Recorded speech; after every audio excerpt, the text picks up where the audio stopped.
రామాపురం అనే గ్రామంలో రామయ్య, లక్ష్మి అనే దంపతులు జీవిస్తూ ఉంటారు. వారికి 3 పిల్లలు: వాసు, జ్యోతి, తులసి. రామయ్య తన భార్యతో, గత ఏడాది పంటలు సరిగా పండకపోవటం వల్ల చాలా నష్టం వచ్చింది. ఈ ఏడాదైనా పంట బాగా పండించి మన అప్పులు తీర్చెయ్యాలి. నా కష్టాల్ని ఆ దేవుడెప్పుడు గట్టెక్కిస్తాడో ఏంటో. గట్టెక్కినట్టే. దరిద్ర దేవత నెత్తిమీద తాండవం చేస్తుంటే పంటలెందుకు పండుతాయి? మన కష్టాలెందుకు తీరతాయి? ఈ ఏడాది కూడా శని తప్పదు మనకి. కొన్ని బ్రతుకులు ఇంతే, దరిద్ర బ్రతుకులు అస్సలు మారవు. అందుకే ఆ దిక్కుమాలిన పొలం అమ్మేసి ఏదైనా వ్యాపారం చేయమని మళ్ళీ చెబుతున్నా. కాని నువ్వు నా మాట వినవుగా. అప్పులు వాళ్ళింటి మీదకొచ్చి గొడవ చేస్తున్నా నీకు సిగ్గురాదు. నీ నోట్నుంచి ఎప్పుడూ మంచి మాటే రాదా? నీకోసం, పిల్లల కోసం నేను ఎంత కష్టపడుతున్నానో కనిపించట్లేదా? 1 ఏడాది నష్టం వస్తే ఏమైంది? ఆ మాత్రం దానికే పొలం అమ్మాలా? ఎంత కష్టం వచ్చినా పొలం అమ్మే ప్రసక్తి లేదు. సంపాదన లేదు కాని పౌరుషానికి మాత్రం తక్కువ లేదు అని లక్ష్మి అక్కడి నుంచి వెళ్ళిపోతుంది. తన భార్య మాటలకు రామయ్య బాధపడి పొలానికి వెళ్ళిపోతాడు. ఆ మరుసటి రోజు, రేపు దసరా పండగ కదా, పిల్లలకి నాకు బట్టలు కొంటావా? లేదా పండగ రోజు కూడా మాసిపోయిన బట్టలే వేసుకోవాలా? రేపు నాకు డబ్బులు అందుతాయి, అందుకని తీసుకొస్తానులే లక్ష్మి. రామయ్య తరువాతి రోజు, పిల్లలు ఇదిగోండి, మీకు కొత్త బట్టలు తీసుకొచ్చాను. ఎలా ఉన్నాయో చూడండి. ఏంటి, ఇవి కొత్త బట్టలా? చాలా చండాలంగా ఉన్నాయి. ఈ బట్టలు వేసుకొని బయటకు వెళ్తే నా స్నేహితులు నన్ను చూసి ఎగతాళి చేస్తారు. మన పక్కింటి పిల్లలకి వాళ్ళ నాన్న చాలా ఖరీదైన బట్టలు తీసుకొస్తాడు. నువ్వు మాత్రం ఎందుకు ఇలా ఉన్నావు? నా సంపాదనకు తగినట్టుగా మీకు మంచి బట్టలే తీసుకొచ్చాను. ఇవి మీకు బాగా నచ్చుతాయని అనుకున్నాను. మన పక్కింటి వ్యక్తి పెద్ద వ్యాపారి కాబట్టి తన పిల్లలకి ఖరీదైన బట్టలు కొనగలడు. ఇప్పుడు మీకంత ఖర్చు చేసి ఖరీదైన బట్టలు తీసుకొస్తే ఇంట్లో పండక్కి సరుకులుండవు. కొత్త బట్టలేసుకొని పస్తులుంటారా? పిల్లల బట్టలే కాదు, నా చీర కూడా అలాగే ఏడ్చింది. నీకు నీ పెళ్ళాం పిల్లల్ని పోషించే స్తోమత లేనప్పుడు ఎందుకు పెళ్లి చేసుకున్నావు? ఇక ఇంటికి కూడా రాకుండా రాత్రి పగళ్ళు ఆ పొలంలో గడ్డి తిని అక్కడే పడుకో అంటూ కోపంగా లోపలికి వెళ్ళిపోతుంది. వాసు, జ్యోతి కూడా వారి తల్లి వెంట వెళ్తారు. తన భార్యా పిల్లల మాటలకు రామయ్య చాలా బాధపడతాడు. ఇది అర్థం చేసుకున్న రామయ్య చిన్న కూతురు తులసి లోపలికి వెళ్లి తన తండ్రి తీసుకొచ్చిన కొత్త బట్టలు వేసుకుని బయటకొస్తుంది. నాన్న, ఈ బట్టలెంత బాగున్నాయో. నువ్వు నాకు నచ్చిన బట్టలే తీసుకొచ్చావు నాన్నా అని తన తండ్రికి ప్రేమగా ముద్దు పెడుతుంది. దాంతో రామయ్య మనసులో ఉన్న బాధ మొత్తం పోతుంది. నా బంగారు తల్లి, అన్నయ్య, అక్కకి నేను తీసుకొచ్చిన బట్టలు నచ్చకపోయినా నీకు నచ్చాయి, నాకదే చాలు. మరుసటి రోజు వాసు, జ్యోతి, తులసి స్కూల్కి వెళ్తారు. పిల్లలు, మన ఊరిలో అనాథాశ్రమం ఉందని మీ అందరికీ తెలిసిందే కదా. మనకి అమ్మా నాన్నలున్నారు. పాపం వాళ్లకి మాత్రం ఎవరూ లేరు. మీరందరూ వారి కోసం డబ్బు సేకరించాలి. వాసు, జ్యోతి, తులసి అనాథ పిల్లల కోసం కొంత డబ్బులు సమకూరుస్తారు. మన చేతగాని నాన్న ఎలాగూ మనకు మంచి బట్టలు కొనలేడు. మనం సేకరించిన ఈ డబ్బుతో కొత్త బట్టలు కొనుక్కుందాం. కానీ టీచర్ డబ్బులు అడిగితే ఏం చెప్తాము? టీచర్ అడిగితే మేమందరినీ అడిగాం టీచర్, కానీ ఎవ్వరు ఇవ్వలేదు అని చెప్దాం. మనం అబద్ధం చెప్తున్నామని టీచర్కి తెలిసే అవకాశమే లేదు. ఇది చాలా తప్పన్నయ్యా. ఇవి అనాథ పిల్లల కోసం కూడబెట్టిన డబ్బులు. మనం ఈ డబ్బు టీచర్కి ఇద్దాం. నువ్వు నాన్న ఒకే రకం, ఎప్పుడు పనికిరాని నీతులు చెబుతూ ఉంటారు. అవును జ్యోతి. తులసి, నువ్వు ఆ డబ్బులు మాకిచ్చి ఇక్కడి నుంచి వెళ్ళిపో. మేం వెళ్ళి కొత్త బట్టలు కొనుక్కుంటాం. నేనివ్వను, నేను ఈ డబ్బులు టీచర్కే ఇచ్చేస్తాను అని తాను పోగు చేసిన డబ్బు టీచర్కిస్తుంది. వాసు, జ్యోతి మాత్రం వాళ్లు పోగు చేసిన డబ్బుతో కొత్త బట్టలు కొనుక్కుంటారు. ఇలా వాసు, జ్యోతి తన తల్లి మాటలకు ప్రభావితమవుతూ డబ్బుపై వ్యామోహం పెంచుకుంటారు. తులసి మాత్రం డబ్బు కంటే మనుషులకు, బంధాలకు ఎక్కువ విలువ ఇస్తుంది. ఇలా 10 సంవత్సరాలు గడుస్తాయి. వాసు చదువు పూర్తి చేసి చిన్న ఉద్యోగం తెచ్చుకుంటాడు. వాసు తన తోటి ఉద్యోగి సుబ్బుతో, అబ్బా సుబ్బు, ఏంట్రా ఈ ఉద్యోగం? నెల మొత్తం కష్టపడితే చేతికి 15,000 మాత్రమే వస్తున్నాయి. అవునరా వాసు, కానీ మనం చదివిన చదువుకి ఈ ఉద్యోగం రావటమే ఎక్కువ. మన కాలేజీ రోజుల్లో కష్టపడి చదువుంటే ఇప్పుడు సుఖంగా ఉండేవాళ్ళం. కానీ మనం చదువుకోకుండా గాలి తిరుగుళ్ళు తిరిగాం. ఇప్పుడు మనం ఈ ఉద్యోగం చేయటం తప్ప వేరే దారి లేదు. మనకి సులభంగా డబ్బులు సంపాదించే మార్గం ఒకటుందిరా. అవునా? ఏంటది? క్రికెట్ బెట్టింగ్ రా. ఈ రోజుల్లో చాలామంది బెట్టింగ్ వేస్తున్నారు. మనం కూడా ట్రై చేద్దాం. నాకు తెలిసిన చాలామంది బెట్టింగ్లో లక్షలు సంపాదించారు. బెట్టింగా? అది చాలా రిస్క్. నాకంత ధైర్యం లేదు. ముందు నువ్వు ట్రై చేయి. నీకు జాక్పాట్ తగిలితే అప్పుడు నేను ఆలోచిస్తాను. వాసు ఆ నెల జీతం తీసుకొని బార్కి వెళ్ళి బెట్టింగ్ వేస్తాడు. ఇలా వారం రోజుల్లో 50,000 సంపాదిస్తాడు. వాసు, ఈ నెల నీ జీతం డబ్బు నుండి ఒక్క 5,000 ఇస్తే పొలానికి ఎరువులు కొంటాన్రా. ప్రతి నెలా డబ్బులివ్వటానికి నేనేమైనా కలెక్టర్ ఉద్యోగం చేస్తున్నానా? అయినా నేను నా డబ్బు పెట్టుబడి పెడుతున్నాను. కొంతకాలం తర్వాత మనకి ఎక్కువ డబ్బు వస్తుంది. అప్పటి వరకు నా జీతం డబ్బు అడగద్దు. ప్రతిసారి తన కొడుకుని వెనకేసుకొచ్చే లక్ష్మి అక్కడికొచ్చి, వాడి డబ్బు వాడిష్టం. నువ్వేమైనా కట్టలు సంపాదించిచ్చావా? నీ జీవితమంతా అప్పులు పొలాలతోటే సరిపోయింది. వాడినైనా వాడిష్టానికి వదిలే. నీలా కాకుండా ఉంటాడు. వాడు ఉద్యోగంలో చేరి 3 నెలలు కూడా కాలేదు. అప్పుడే గాల్లో మేడలు గడితే కుప్పకూలి పడిపోతాడు లక్ష్మి. నేనేమైనా చిన్నపిల్లని అనుకుంటున్నావా? నేనేం చేస్తున్నానో నాకు తెలుసు. నీ సలహాలు నాకు అక్కర్లేదు అని పొగరుగా జవాబిస్తాడు. ఒకరోజు వాసు జ్యోతితో, జ్యోతి, నేను లాస్ట్ టైం బెట్టింగ్ వేసినప్పుడు 50,000 గెలిచాను. ఇప్పుడు నేను బెట్టింగ్లో ఆరితేరిపోయాను. ఈ నెల నా జీతం డబ్బుతో మళ్ళీ బెట్టింగ్ వేస్తాను. ఈ దెబ్బతో మన జీవితాలు మారిపోవాల్సిందే. అవునా అన్నయ్య? క్రికెట్ బెట్టింగ్లో చాలా మంది లక్షలు గెలుచుకున్నారని నేను కూడా విన్నాను. నువ్వు బెట్టింగ్లో బాగా సంపాదించి నాకు డబ్బున్నవాడిని చూసి పెళ్లి చేయి. పక్క గదిలో ఉండి ఇదంతా వింటున్న తులసి వాళ్ళ దగ్గరికొచ్చి, అన్నయ్య, నువ్వు నాన్నకి డబ్బు పెట్టుబడి పెడుతున్నానని చెప్పి బెట్టింగ్ వేస్తున్నావా? బెట్టింగ్ వైకుంఠపాలి ఆట లాంటిదన్నయ్య. అందులో నిచ్చెనలు మాత్రమే కాదు, అంతకంటే పెద్ద పెద్ద పాములు కూడా ఉంటాయి. ఇక బెట్టింగ్ మానేసి జీతం డబ్బులో కొంత నాన్నకి ఇవ్వన్నయ్య. ఆయన భారం కూడా కొంచెం తగ్గుతుంది. నేనేం చెయ్యాలో నువ్వు నాకు చెప్పాల్సిన అవసరం లేదు. నేను ఈ చాలని జీతంతో బ్రతకలేను. ఈ విషయంలో నువ్వు జోక్యం చేసుకోకు తులసి అని కోపంగా బయటకు వెళ్ళిపోతాడు వాసు.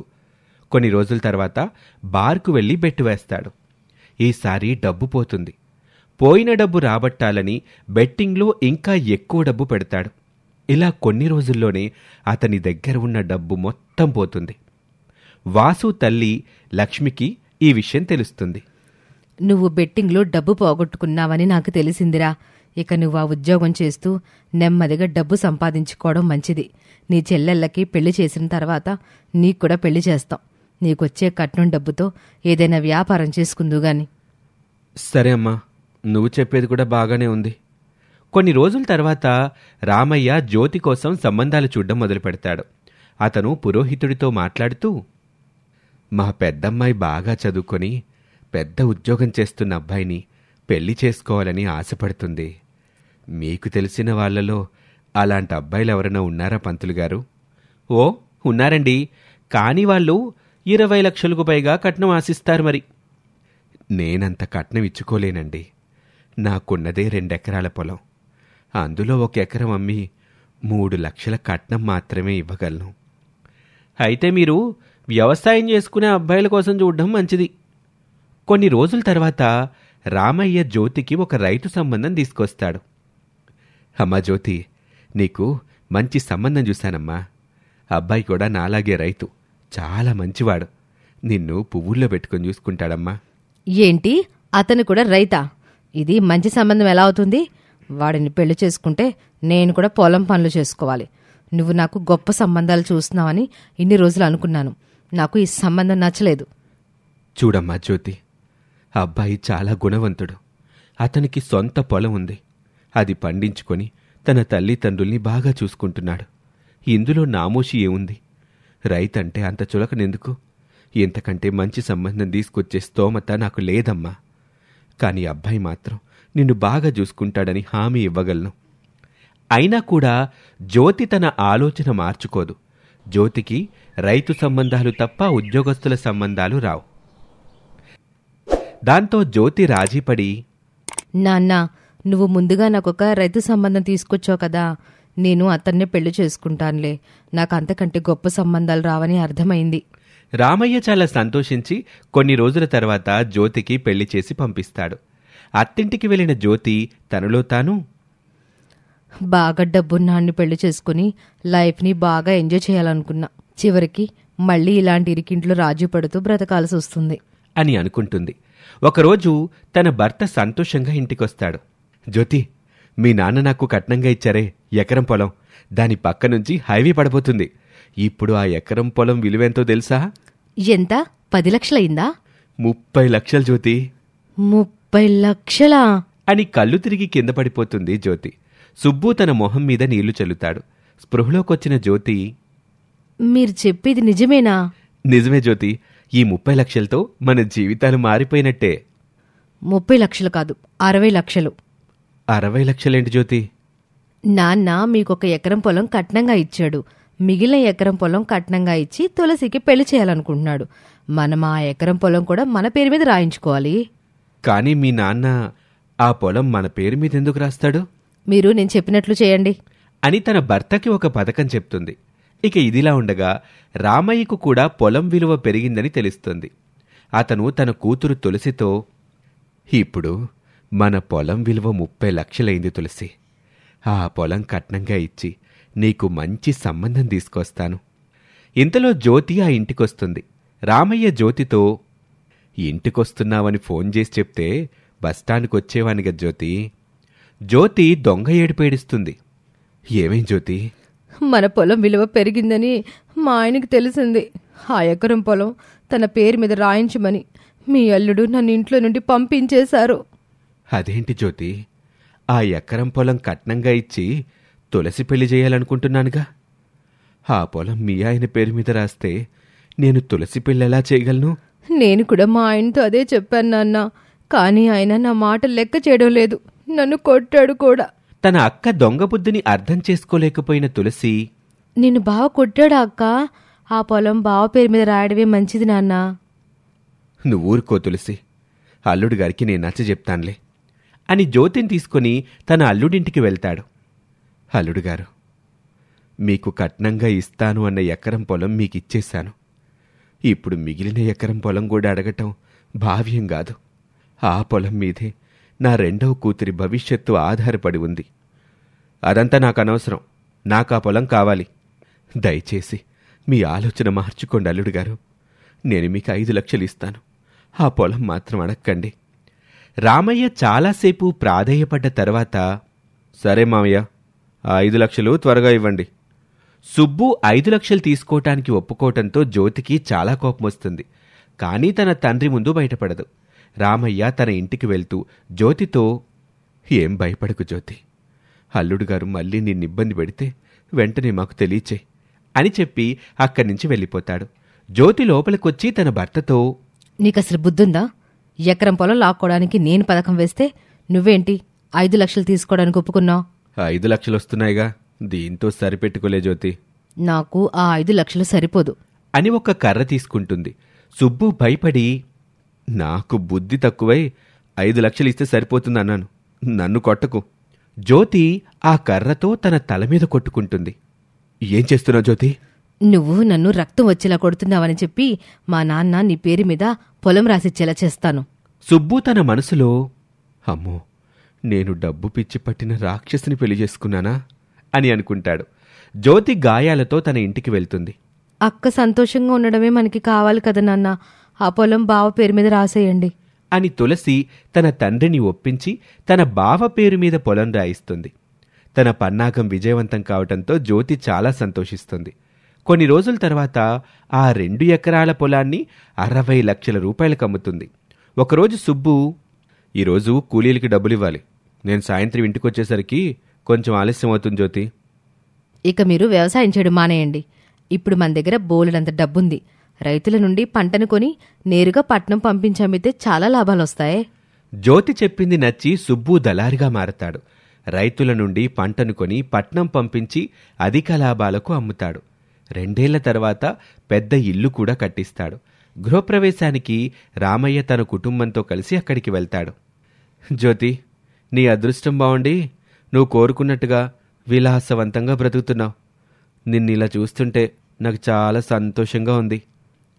జ్యోతి పక్కనే ఉన్న తులసితో, నువ్వేమీ మాట్లాడవేంటి తులసి? నన్ను ఇలా చూస్తుంటే నీకు అసూయగా ఉన్నట్లుంది. నా అన్న నీకు డబ్బున్నవాడిని భర్తగా తీసుకురాలేడని బాధపడుతున్నావా? నేను నిన్ను చూసి ఎందుకు అసూయపడతానక్క? నువ్వు బావా సంతోషంగా ఉండడమేగా నాకు కావాలి. నువ్వు కోరుకున్న జీవితం నీకు దక్కింది. ఆ విషయంలో అందరికంటే నేనే సంతోషంగా ఉన్నాను. నాకు డబ్బు మీద ఆశ లేదక్క. డబ్బు మీద అంత ఆశ ఉంటే ఆ ఎకరం పొలం నీ పేరు మీద రాయమని నాన్నని ఎందుకు ఒప్పిస్తాను? ఏంటే, నేనేదో నీ దయాదాక్షిణ్యాల మీద ఆధారపడి బ్రతుకుతున్నట్లు అలా మాట్లాడతావేంటి? నేను నిన్నేం అనలేదు కదక్క, నా గురించి చెబుతున్నా అంతే. అలా కొన్ని రోజులు గడుస్తాయి. రామయ్య జ్యోతి దగ్గరికి వెళ్ళి, జ్యోతి, మీ చెల్లికి సంబంధాలు చూస్తున్నాను. ఉద్యోగస్తులు 10 లక్షల వరకు కట్నం ఆశిస్తున్నారు. ఆ డబ్బు నువ్వు సర్దుబాటు చేస్తావు కదూ? అంత డబ్బు నేనెందుకిస్తాను నాన్నా? అదేంటి జ్యోతి, నీ సంసారం బావుండాలని తులసి తనకు దక్కాల్సిన ఎకరం పొలాన్ని నీకిచ్చింది. అలాంటి చెల్లెలికి పెళ్లి చేయాల్సిన బాధ్యత నీకు ఉంది. పిచ్చివాళ్లు మాత్రమే గతాన్ని గుర్తుపెట్టుకుంటారు. ఇప్పుడు నాకు నా భవిష్యత్తు, నా కుటుంబ భవిష్యత్తు మాత్రమే ముఖ్యం. ఇలా అందరికీ దానాలు చేయడం నాకిష్టం లేదు అని కటువుగా మాట్లాడుతుంది. దాంతో రామయ్య బాధపడి అక్కడ్నుంచి ఇంటికి చేరుకుంటాడు. రామయ్య తులసితో, మీ అక్క గురించి ఆలోచించి నువ్వు 30 లక్షల రూపాయల ఆస్తిని చాలా తేలిగ్గా వదులుకున్నావు తులసి. కాని మీ అక్కకి పూర్తిగా డబ్బు పిచ్చి పట్టింది. నీ పెళ్లి చేయటానికి కావాల్సిన డబ్బు ఇవ్వనని కరాఖండిగా చెప్పింది.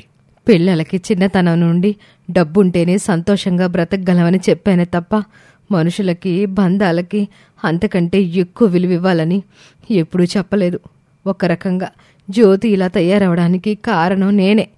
ఇప్పుడు మనం తులసి పెళ్ళి ఎలా చెయ్యాలి? నా పెళ్లి గురించి మీరిద్దరు బాధపడకండమ్మా. ఆయన కట్నం కోసం పెళ్లి చేసుకునేవాడు నాకొద్దమ్మా అని చెప్తుంది తులసి. ఒకరోజు తులసి రోజులాగానే మెషిన్ నేర్చుకోవటానికి వెళ్తూ ఉండగా, అమ్మా, చాలా ఆకలిగా ఉంది. కొంచెం డబ్బులు ఇస్తే భోజనం చేస్తానమ్మా. అయ్యో, నేను డబ్బులు తీసుకురాలేదు. మరేం పర్వాలేదు, నువ్వు ఈ భోజనం తినే అని తాను తెచ్చుకున్న భోజనం అతనికి పెడుతుంది. కొంచెం సేపటికి ఒక వ్యక్తి అక్కడికొచ్చి, ఈరోజు నేను వచ్చేసరికి ఆలస్యమైందా అని అక్కడే ఉన్న మరొక వ్యక్తికి భోజనం ఇస్తాడు. మలయ, ఈరోజు నీకు భోజనం దొరికినట్లుంది.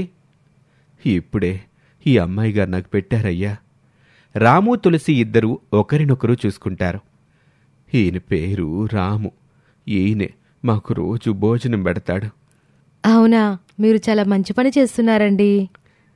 నేను ఈ దగ్గరలోనే ఉన్న చిన్న హోటల్లో వంట పని చేస్తూ ఉంటానండి. అక్కడ మిగిలిపోయిన ఆహారం తీసుకొచ్చి వీళ్ళకి పెడతాను. అంతేనండి, ఇదేమీ గొప్ప విషయం కాదు. తులసికి అతని సహాయగుణం బాగా నచ్చుతుంది. కొన్ని రోజులు గడుస్తాయి. వాళ్ళిద్దరూ ఒకరినొకరు ఇష్టపడతారు. తులసి తన తల్లితో రాము గురించి చెప్తుంది. రామయ్య రాము గురించి వాకబు చేయగా అతను చాలా మంచివాడని తెలుస్తుంది. దాంతో రామయ్య వాళ్ళిద్దరి పెళ్లికి ఒప్పుకుంటాడు. ఒకరోజు జ్యోతి తన పుట్టింటికొచ్చి, ఏంటి తులసి, వంటోడిని పెళ్లి చేసుకుంటున్నావంట కదా, నీకంతకంటే గొప్పవాడు దొరకలేదా? ఈ మాట నువ్వు వెటకారంగా అన్నా రాము నిజంగానే చాలా గొప్పవాడక్క. కొంతకాలం గడిస్తే అతనెంత గొప్పవాడో నీకు కూడా తెలుస్తుంది అని బయటకు వెళ్ళిపోతుంది తులసి. ఇది పిచ్చిదానిలా మాట్లాడుతుందేంటన్నయ్య? వంట పనిచేసేవాడిని గొప్పవాడంటుందేంటి? తులసి చిన్నప్పటి నుంచి ఇంతే కదా జ్యోతి, మనకు అర్థం కాని మాటలు మాట్లాడి తెలివిగా మాట్లాడుతున్నాను అనుకుంటుంది. కొన్ని రోజుల తర్వాత రాము తులసిల వివాహం జరుగుతుంది. కొన్ని నెలల తర్వాత వాసుకి అదే గ్రామానికి చెందిన జానకి అనే అమ్మాయితో వివాహం చేస్తారు. జ్యోతి కొడుకు పుట్టినరోజు ఫంక్షన్కి రాము తులసి వెళ్తారు.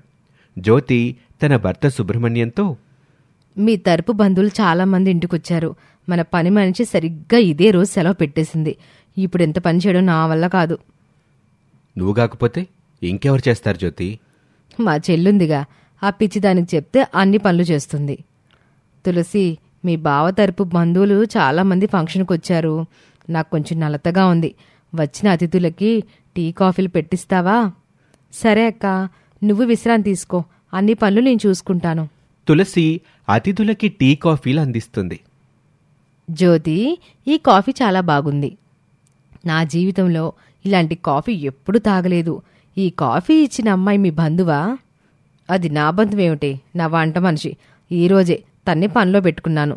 జ్యోతి మాటలు కొంచెం దూరంగా ఉన్న తులసి ఆమె భర్త రాము వింటారు. చూసావా తులసి, డబ్బులు ఎక్కువ అవగానే మీ అక్క నిన్ను సొంత చెల్లి అని చెప్పుకోవడానికి కూడా సిగ్గుపడుతుంది. ఇంతకంటే ఘోర అవమానం మనకి జరుగుతుందా? బంధాలు మర్చిపోయి నిన్ను తను పని మనిషి అని చెప్తుంది. నువ్వు నా మహారాణివి. నిన్ను ఇలా అవమానిస్తే నేను తట్టుకోలేను. ఫంక్షన్కి చాలా పెద్ద పెద్ద వాళ్ళు వచ్చారు. అందుకే మా అక్క నేను తన చెల్లినని చెప్పుకోవడానికి ఇష్టం లేక పని మనిషిని అని చెప్పినట్లుందండి. నేను మా అక్క మాటలు పట్టించుకోను, మీరు కూడా పట్టించుకోకండి. మీ అక్క మాటలకి నువ్వు కూడా చాలా బాధపడుతున్నావని నాకు తెలుసు తులసి. కానీ నేను బాధపడకూడదని ఇలా మాట్లాడుతున్నావు. ఇక మనం ఇక్కడుండొద్దు అని తులసిని అక్కడి నుంచి తీసుకుని వెళ్ళిపోతాడు. కొన్ని రోజుల తర్వాత రాఖీ పండక్కి తులసి తన పుట్టింటికి వెళ్తుంది. ఏరా అన్నయ్య, రాఖీ కట్టేశా, మరి నా గిఫ్ట్ ఎక్కడా? నా బంగారు తల్లి, నీకు గిఫ్ట్ కొనకుండా ఉంటానా? ఇదిగో నీకోసం పట్టుచీర. దీని ఖరీదెంతో తెలుసా? 20,000. నీ రేంజ్కి తగ్గట్టుగా కాస్ట్లీ గిఫ్ట్ ఇచ్చాను. నచ్చిందా? 20,000? నా దగ్గర 50,000 రూపాయల చీరలు కూడా ఉన్నాయి. కానీ ఈ చీర కూడా బాగానే ఉందిలే అన్నయ్య. వాసు భార్య జానకి తన మనసులో, ఈ అమ్మాయికి ప్రతిసారి తన గొప్పలు చెప్పుకోవడంతో ఒకటే సరిపోతుంది. ఆ తరువాత తులసి కూడా రాఖీ కడుతుంది. అన్నయ్య, అక్కకి పట్టు చీరిచ్చావు, మరి ఈ చిట్టు చెల్లెలకి ఏం గిఫ్ట్ ఇస్తున్నావు? జ్యోతి మంచి స్థాయిలో ఉంది కాబట్టి తన స్థాయికి తగ్గ బహుమతి ఇచ్చాను. నువ్వు కూడా బహుమతి అడిగితే ఎలా? ఇలాంటి విషయాలు నేను చెప్పకుండానే నువ్వు అర్థం చేసుకోవాలి తులసి అని కోపంగా అంటాడు. తులసి బాధపడి పక్క గదిలోకి వెళ్తుంది. ఏంటి తులసి, చాలా దిగులుగా ఉన్నావు? ఏమీ లేదండి. జానకి తులసి దగ్గరికొచ్చి, తులసి, మీ అన్నయ్య మాటలు పట్టించుకోకు. జ్యోతి దగ్గరున్న డబ్బు చూసి మీ అన్నయ్య తనకెక్కువ విలువిస్తున్నారు. నాకు మాత్రం జ్యోతి కంటే నువ్వంటేనే ఎక్కువ ఇష్టం. నువ్వు నన్ను ఆప్యాయంగా పలకరిస్తావు. నేను నీకు వదిన్ని కాదు, అక్కలాంటి దాన్ని. ఈ చీర నీకోసమే కొన్నాను, తీసుకో తులసి. నువ్వు నాతో ప్రేమగా మాట్లాడి చీరిచ్చావు, నాకది చాలు దినా. రాము తులసి ఇంటికి చేరుకున్న తర్వాత, నిన్ను మీ అన్నయ్య అక్క అవమానిస్తూనే ఉన్నారు. వాళ్ళ ప్రవర్తనలో మార్పు రావాలంటే మనం గొప్ప స్థాయికి రావాలి. అందుకే నేను సొంతంగా ఒక హోటల్ పెట్టాలి అనుకుంటున్నాను తులసి. కొన్ని రోజుల తర్వాత రాము తులసి కలిసి చిన్న హోటల్ పెడతారు.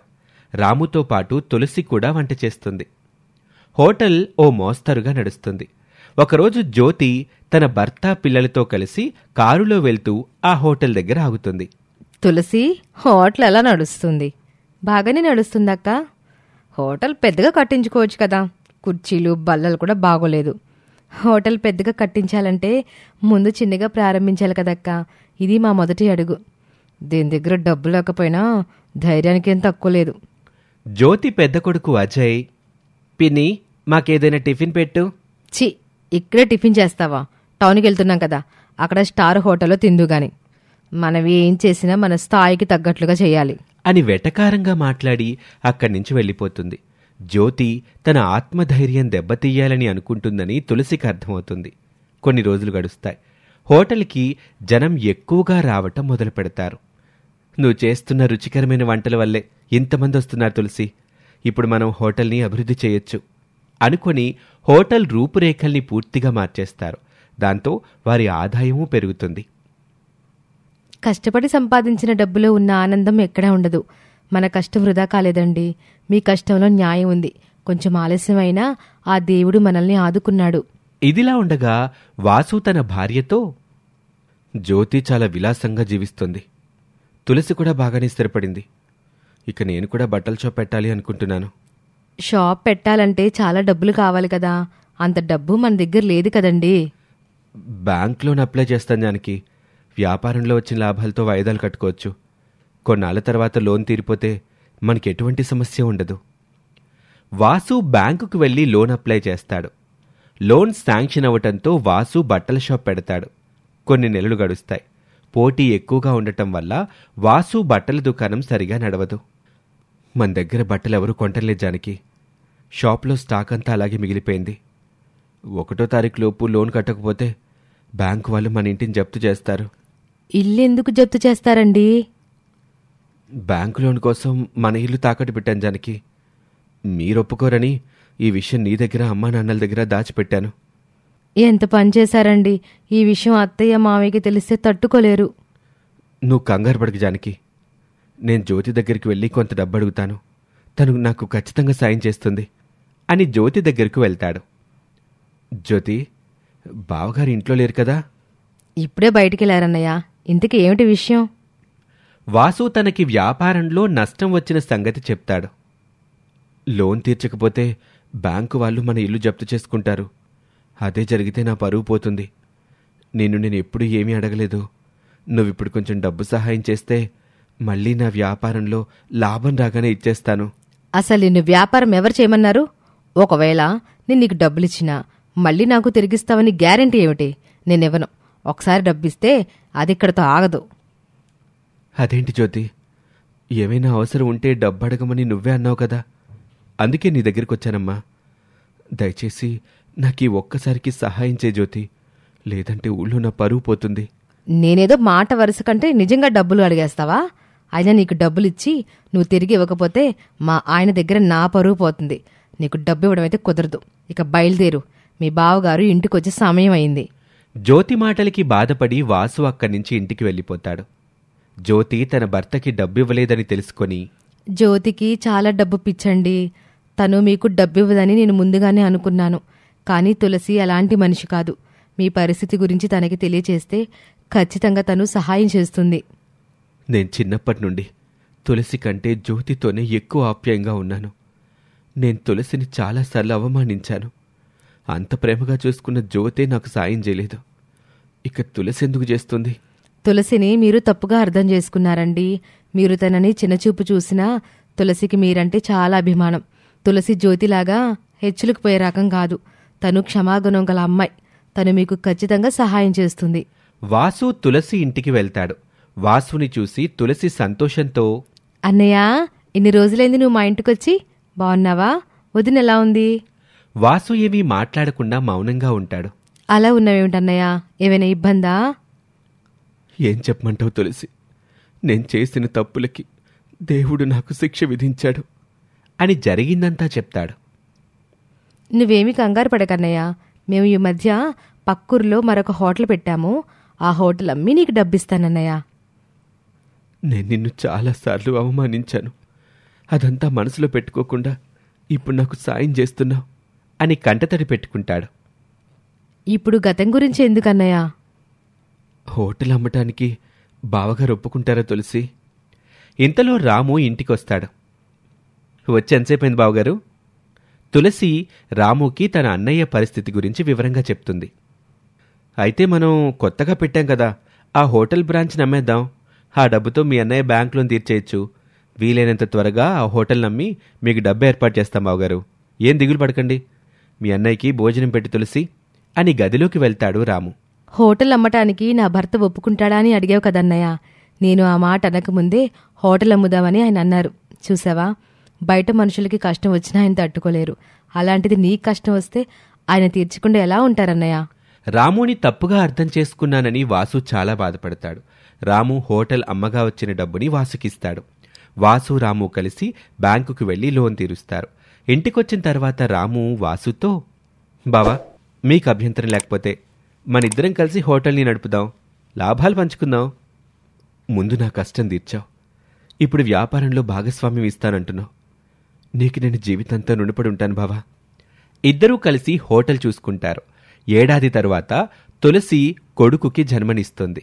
ఇదిలా ఉండగా తన ఇంటికి వచ్చిన రైతులతో మాట్లాడ్డానికి వెళ్తున్న సుబ్రహ్మణ్యంతో, మీరు రైతుల నుండి పంటలు ఎక్కువ ధరకు కొంటున్నారు. ఇలా అయితే మన సంపాదన పెరగదు. ఏమైంది జ్యోతి, మనకు మంచి లాభాలే వస్తున్నాయిగా. ఈ లాభాలు సరిపో. చుట్టుపక్కల 10 గ్రామాల్లో రైతుల నుండి పంటను కొనే మరొక దళారి లేడు. మనం దీపం ఉండగానే ఇల్లు చక్కబెట్టుకోవాలి. అందుకే రైతుల నుండి వీలైనంత తక్కువ ధరకి మనం పంటను కొనాలి. సుబ్రహ్మణ్యం జ్యోతి మాటలు తలకెక్కించుకొని రైతుల దగ్గరికి వెళ్తాడు. మీరు పండించే పంట మార్కెట్లో ఎక్కువ ధరకు అమ్ముడుపోవటం లేదు. నాకు చాలా నష్టాలు వస్తున్నాయి. అందుకే మునుపటి కంటే మీ పంటని తక్కువ ధరకి కొనాలి అనుకుంటున్నాను. అయ్యా, ఇప్పటికే మేం మీకు తక్కువ ధరకే పంటను అమ్ముతున్నాం. ఇంతకంటే తక్కువ ధరకి అమ్మితే ఇక మేమెట్టా బతకాలయ్యా? నేను మాత్రం ఇప్పటి నుంచి తక్కువ ధరకే పంటను కొంటాను. మీకిష్టం లేకపోతే మీ చావు మీరు చావండి. ఇక వేరే దారి లేక రైతులు సుబ్బు చెప్పిన ధరకే పంటను అమ్ముతారు. ఇదంతా చూసిన జ్యోతి పిల్లలు అజయ్, సూరజ్, అమ్మా, నాన్నెందుకు రైతుల నుంచి తక్కువ ధరకి పంటను కొంటున్నారు? మన దగ్గర చాలా డబ్బుంది కదా. అవునమ్మా, రైతులు నాన్నని నిన్ను తిట్టుకోవటం మేం విన్నాం. వాళ్ళకు అన్యాయం చేయటం తప్పు కదమ్మా. మనం అలా చేయడం తప్పు కాదు. ఇప్పుడు మన దగ్గర డబ్బున్న మాట నిజమే, కానీ మన దగ్గర ఎంత డబ్బుంటే సమాజంలో అంత గౌరవం ఉంటుంది. అర్థమైందా? జ్యోతి తన కొడుకులకి ఇలాంటి మాటలు చెప్పి వారికి కూడా డబ్బు పిచ్చి పెరిగేలా చేస్తుంది. జ్యోతి, సుబ్రహ్మణ్యాల అత్యాశ వల్ల రైతులు చాలా ఇబ్బంది పడుతున్నారని తులసికి తెలుస్తుంది. తులసి జ్యోతిని కలిసి, మీరు రైతుల నుండి చాలా తక్కువ ధరలకి పంటలు కొంటున్నారని తెలిసింది. రైతులు మిమ్మల్ని చాలా తిట్టుకుంటున్నారక్క. రైతులు బాగుంటేనే మీరు బాగుంటారు. మీరు సంతోషంగా ఉండడమే కదా మాకు కావాలి. నాకు నువ్వు నీతులు చెప్పకు తులసి. హోటల్ పెట్టుకుని మీరు కూడా బాగానే సంపాదిస్తున్నారు కదా. కానీ నేను నీకంటే విలాసవంతంగా బ్రతుకుతున్నానని నీకు అసూయగా ఉంది. ఆ విషయం నాకు తెలుసులే. నువ్వు నా మీద పడి ఎంత ఏడ్చినా నా ఎదుగుదలని ఆపలేవు. ఎందుకక్క నన్నెప్పుడూ తప్పుగానే అర్థం చేసుకుంటావు? నేనెప్పుడూ నువ్వు సంతోషంగా ఉండాలని కోరుకుంటానే తప్ప నీకెప్పుడూ చెడు జరగాలని అనుకోలేదు. చివరిగా ఒక మాట చెప్పి నేను ఇక్కడి నుంచి వెళ్ళిపోతున్నాను. నీ డబ్బు పిచ్చి పిల్లలకు కూడా అంటించుకో అని బయటకు వెళ్ళిపోతుంది. 16 సంవత్సరాలు గడుస్తాయి. తులసి, జ్యోతి పిల్లలు యవ్వనంలోకొస్తారు. జ్యోతి పిల్లలు అమెరికాలో ఎంఎస్ పూర్తి చేసి ఇండియాకి తిరిగొస్తారు. తులసి కొడుకు సూర్య ఇంజనీరింగ్ పూర్తి చేస్తాడు. జ్యోతి తన కొడుకులతో, ఎంఎస్ పూర్తయింది కదా, తర్వాత ఏం చేయాలనుకుంటున్నారు? మేమిద్దరం కలిసి కన్స్ట్రక్షన్ కంపెనీ పెట్టాలనుకుంటున్నామమ్మా. దానికి 3 కోట్లు ఖర్చవుతుంది. 3 కోట్లా? ఇప్పటికే మీ చదువులకి చాలా ఖర్చయింది. ఇప్పుడు 3 కోట్లు సర్దుబాటు చేయడం అంటే చాలా కష్టం అజయ్. మీకు నెలకి 3 లక్షలు సంపాదించే ఉద్యోగాలు వస్తాయి. ప్రశాంతంగా ఉద్యోగాలు చేసుకుంటే సరిపోతుంది కదా. ఇంత పెట్టుబడి పెట్టి వ్యాపారం చేయడం ఎందుకు? నెలకి 3 లక్షలు పెద్ద సంపాదనేమీ కాదు. సొంతంగా కన్స్ట్రక్షన్ కంపెనీ పెడితే ఏడాది తర్వాత నెలకి ₹1 కోటి సంపాదించే స్థాయికి వస్తాం. 3 కోట్లు కావాలంటే మన ఆస్తులన్నీ తాకట్టు పెట్టాలి. కానీ మీరు సంతోషంగా ఉండడమే నాకు కావాలి. మీ నాన్నను ఒప్పించి మీకు డబ్బిప్పిస్తాను. కొన్ని రోజుల తర్వాత తులసి, సుబ్బు ఆస్తులు తాకట్టు పెట్టి మరీ కొడుకులకి 3 కోట్లు ఇస్తారు. ఆ డబ్బుతో వారిద్దరూ కంపెనీ స్థాపిస్తారు. తులసి కొడుకు సూర్య ఇంజనీరింగ్ పూర్తి చేసి ఒక కంపెనీలో ఉద్యోగం తెచ్చుకుంటాడు. జ్యోతి పిల్లలు అజయ్, సూరజ్ విదేశాల నుంచి ఇంటికి రావటంతో తులసి తన కొడుకు సూర్యతో కలిసి వారి ఇంటికి వెళ్తుంది. జ్యోతి తులసితో, నా పిల్లలిద్దరికీ చాలా మంచి సంబంధాలు వస్తున్నాయి. అమ్మాయిల తల్లిదండ్రులు ₹1 కోటి కట్నం ఇవ్వడానికి కూడా వెనకాడట్లేదు.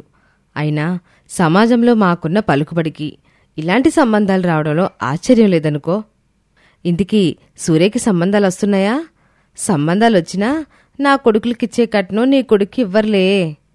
సూర్య ఇంకో 2-3 సంవత్సరాల తర్వాత పెళ్లి చేసుకుంటానంటున్నాడక్కా. అయినా నువ్వు ఎక్కువ కట్నం ఇచ్చే అమ్మాయిని కోడలుగా తెచ్చుకోవాలనుకోవడం సరికాదు. అమ్మాయికి మంచి నడవడిక ఉండాలి. అబ్బా, నువ్వు మళ్ళీ మొదలుపెట్టావా? మన దగ్గర ఎంత డబ్బుంటే ఈ సమాజం మనకంత విలువిస్తుంది. ఇది నీకు ఎన్నిసార్లు చెప్పినా నీకు అర్థం కాదులే అని తులసి మాటల్ని లెక్క చేయదు. వాళ్ళు సూర్యతో, సూర్య, ఇప్పుడేం చేస్తున్నావు? టౌన్లో ఉన్న టెక్స్టైల్ కంపెనీలో జనరల్ మేనేజర్గా ఉద్యోగం చేస్తున్నానన్నయ్య. అవునా? జీతం ఎంతేంటి? నా జీతం 40,000 అన్నయ్య. వారానికి 5 రోజులు పని, 2 రోజులు సెలవు. చాలా ప్రశాంతంగా బ్రతుకుతున్నాను. 40,000 జీతానికి ఎలా పనిచేస్తున్నావురా? మా కంపెనీలో చిన్న క్లర్క్ ఉద్యోగం చేస్తున్న వాడికి కూడా 50,000 ఇస్తున్నాం. మా కంపెనీలో ఉద్యోగం చేస్తారంటే చెప్పు, నెలకి ₹1,00,000 జీతం ఇస్తాను. వద్దులే అన్నయ్య, నేను ఈ ఉద్యోగం చేసుకుంటూ సంతోషంగానే ఉన్నాను. వాళ్ళు ముగ్గురు మాట్లాడుకోవటం తులసి వింటుంది. ఇంటికి వెళ్ళిన తర్వాత తులసి తన కొడుకుతో, అన్నయ్యలిద్దరూ నీతో ఏం మాట్లాడుతున్నారా? ఎప్పుడు ఉండేదమ్మా, వాళ్ళ గొప్పలు చెప్పుకుంటూ మాట్లాడుతున్నారు. వాళ్ళ కంపెనీలో ఉద్యోగం చేస్తే నెలకి ₹1,00,000 జీతం ఇస్తామని వెటకారంగా అంటున్నారు. మీ పెద్దమ్మ వల్ల నీ అన్నయ్యలిద్దరికీ డబ్బు మీద వ్యామోహం పెరిగింది. వాళ్ళిద్దరూ త్వరగా డబ్బు సంపాదించడానికి తప్పుడు దారి పట్టే అవకాశం ఉంది. నువ్వు వాళ్ళ కంపెనీలో ఉంటే అలాంటి పనులు చేయకుండా అడ్డుకోవచ్చు. పెద్దమ్మ ఎప్పుడు నిన్ను తక్కువ చేసి మాట్లాడుతుంది. అయినా నువ్వు మాత్రం వాళ్ళ గురించి ఇలా తాపత్రయపడతావు. మంచితనానికి కూడా ఒక హద్దుండాలమ్మా. మనల్ని తక్కువ చేసి మాట్లాడుతున్నారని వాళ్ళు మనవాళ్లు కాకుండా పోతారా? నేను చెప్పేది విని నువ్వు మీ అన్నయ్యల కంపెనీలో ఉద్యోగంలో చేరు. అని తులసి అంటుంది. దాంతో సూర్యకు ఇష్టం లేకపోయినా అతను వాళ్ళ కంపెనీలో ఉద్యోగం చేస్తాడు. ఒకరోజు అజయ్, సూరజ్ ఈ విధంగా మాట్లాడుకుంటారు. మన కంపెనీ ప్రస్తుతం లాభాల్లో ఉంది. మన లాభాలు ఇంకా పెరిగే ప్లాన్ ఉంది. ఏంటన్నయ్య అది? మనం నెక్స్ట్ ప్రాజెక్ట్లో తక్కువ క్వాలిటీ సిమెంటు, ఇసుక, ఐరన్ యూజ్ చేద్దాం. మనకి తక్కువ బడ్జెట్లో ప్రాజెక్ట్ కంప్లీట్ అవుతుంది. దానివల్ల మనకి ఎక్కువ లాభాలు వస్తాయి. నువ్వు చెప్పింది బాగుందన్నయ్య, కానీ ఇది కొంచెం రిస్క్ అనిపిస్తుంది. తక్కువ టైంలో ఎక్కువ డబ్బులు సంపాదించాలంటే ఇలాంటి రిస్కులు చేయాల్సిందేరా.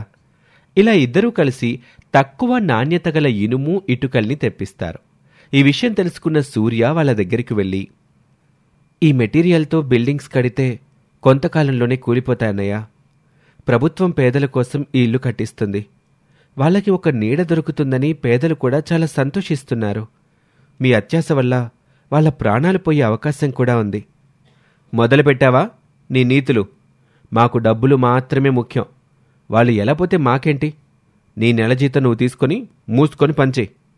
వాళ్ళిద్దరూ తన మాటని లెక్క చేయకపోవటంతో సూర్య తన పెద్దమ్మ జ్యోతికి, పెదనాన్నకు ఈ విషయం తెలియచేస్తాడు. వాళ్ళు ఇంతకు తెగించారా? అన్నయ్యలు చేసే పని వల్ల చాలామంది ప్రాణాలు పోయే అవకాశం ఉంది. వాళ్ళని నువ్వు మాత్రమే సరైన దారిలో పెట్టగలవు పెద్దమ్మా. నేను వాళ్ళకి అర్థమయ్యేలాగా చెప్తాను సూర్య. ఈ విషయం నాకు తెలియజేసి నువ్వు చాలా మంచి పని చేసావు. సూర్య అక్కడి నుంచి వెళ్లిన కొంచెం సేపటికే అజయ్, సూరజ్ ఇంటికొస్తారు. నాసిరకం మెటీరియల్తో మీరు ఇల్లు నిర్మిస్తున్నారని నాకు తెలిసింది. ఆ సూర్యగాడు ఈ విషయం మీకు చెప్పేశాడా? అలా కట్టిస్తే మాత్రం తప్పేంటి? మనకి డబ్బొస్తుంది కదా. డబ్బు కోసం మనుషుల్ని చంపేస్తారా? మీరు ఇంత దిగజారిపోతారనుకోలేదు. నువ్వు నాన్న కూడా చేసింది ఇదే కదమ్మా. రైతుల నుంచి చాలా తక్కువ ధరకి పంటను కొని ఎక్కువ లాభాలకు అమ్ముకున్నారు. ఇప్పుడు మేం చేస్తుంది కూడా అలాంటిదే కదా. మేం చేసిన పని వల్ల రైతులు ఇబ్బంది పడ్డారు. నేను అది కాదు అనను, కానీ ఎవరూ చనిపోలేదు కదా. ఇప్పుడు మీ అత్యాశ వల్ల చాలామంది జనం చనిపోయే అవకాశం ఉంది. అదంతా మాకు అనవసరం. మాకు డబ్బు మాత్రమే ముఖ్యం. చిన్నతనం నుండి మీరు మాకు ఎలా అయినా సరే డబ్బు సంపాదించాలనే చెప్పారు. ఇప్పుడు మేము అదే చేస్తున్నాం. ఇప్పుడు మీరు మా దారి మార్చుకోమని చెప్తే మేం వినం అని తమ తల్లిదండ్రుల మాటను లెక్క చేయలేదు. పిల్లలకి డబ్బు గురించి తప్ప విలువలు చెప్పకుండా పెంచి చాలా తప్పు చేశామండి అని జ్యోతి బాధపడుతుంది. నెల రోజులు గడుస్తాయి. కన్స్ట్రక్షన్లోనే ఉండగానే రాత్రి సమయంలో ఆ బిల్డింగ్స్ అన్నీ కూలిపోతాయి. దాంతో ప్రాణాపాయం ఏమీ జరగదు. పోలీసులు అజయ్ని, సూరజ్ని అరెస్టు చేసి కోర్టులో ప్రవేశపెడతారు. నాసిరకం మెటీరియల్ ఉపయోగించి బిల్డింగ్స్ నిర్మించారని రుజువు కావటంతో కోర్టు వాళ్ళిద్దరికీ 3 ఏళ్ల జైలు శిక్ష విధిస్తుంది. దాంతోపాటు ఆ కన్స్ట్రక్షన్ కంపెనీని కూడా సీజ్ చేయాలని ఆదేశిస్తుంది. జ్యోతి తన కొడుకులకు పట్టిన గతి చూసి చాలా బాధపడుతుంది. లోన్ చెల్లించకపోవటంతో బ్యాంకు వాళ్ళు ఇంటిని కూడా జప్తు చేస్తారు. 4 రోజుల వ్యవధిలో జ్యోతి జీవితం తలక్రిందులవుతుంది. తులసి తన భర్తతో పాటు జ్యోతి దగ్గరికొస్తుంది. మన ఇంటికెళ్దాం పదక్కా. నాకు నీ నీడలో ఉండే అర్హత లేదు తులసి. నువ్వు ఎప్పుడూ నా మంచి కోరుకున్నావు, కానీ నేను మాత్రం నేను చిన్న చూపు చూస్తూనే వచ్చాను. నా డబ్బు పిచ్చి నా పిల్లలకు అంటించొద్దని నన్ను హెచ్చరించినప్పుడు నేను నీ మాట లెక్క చేయలేదు. దాని ఫలితమే ఇప్పుడు అనుభవిస్తున్నాను. నా కొడుకుల జీవితాలు ఇలా నాశనం కావడానికి నేనే కారణం తులసి అని ఏడుస్తుంది జ్యోతి. కాలానికి ఎంత పెద్ద గాయాలనైనా నయం చేసే శక్తి ఉందక్కా. మనకి మళ్ళీ మంచి రోజులు వస్తాయి. అప్పటి వరకు ధైర్యంగా ఉండు అని వాళ్లను తమ ఇంటికి తీసుకుని వెళ్తారు. 3 ఏళ్ల తర్వాత అజయ్, సూరజ్ ఇద్దరూ జైలు నుంచి విడుదలవుతారు. వాళ్ళిద్దరూ అత్యాశకు పోకుండా ఉద్యోగం చేసుకుంటారు. ఇలా జ్యోతి చిన్నచూపు చూసిన తులసి ఆమె కష్టకాలంలో తనకు నీడనిచ్చింది. ఇలా తులసి, జ్యోతి, వాసు వారి కుటుంబాలతో కలిసి అదే ఇంట్లో సంతోషంగా జీవిస్తూ ఉంటారు. ఇది వాల్టి కథ. మరొక ఆసక్తికర కథలో మళ్ళీ కలుద్దాం. అంతవరకు సెలవు.